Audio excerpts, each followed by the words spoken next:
چایکره که علاوه ترمخی تا آخر این ویدیو را ببین. 200 میل شیر میریزی بری یه نفر.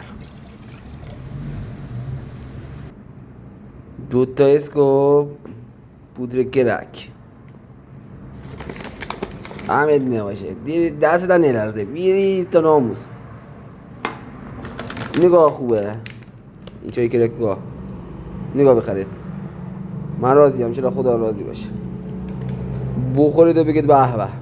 حالا صبر کنید میبریمش تو نازل.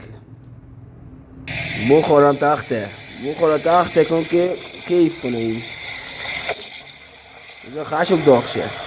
من دستم سینه اینه. خب دست که یه ذره داره بسیزه درکش.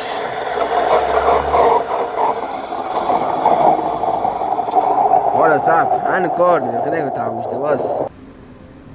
عرق و گدونه سه میریزی بر توش. پوری نه یعنی تموم. یعنی تو ناموسش عرق خونی هم این گلابه. حالا با میگم عرق گلابه. حالا صبر کن بریم بعدش. حالا میریزی تو لیوان. این گلاب کش بریزی ها. این گلاب نریزی هیچ کار نکردی. انگار هیچ کاری نکردی.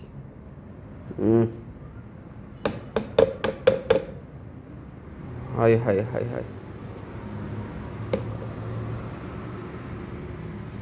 یا دیدتون نخوا. دلتون نخواست خونه درست کن. خیلی کاری نداره. خداحافظ دوستان.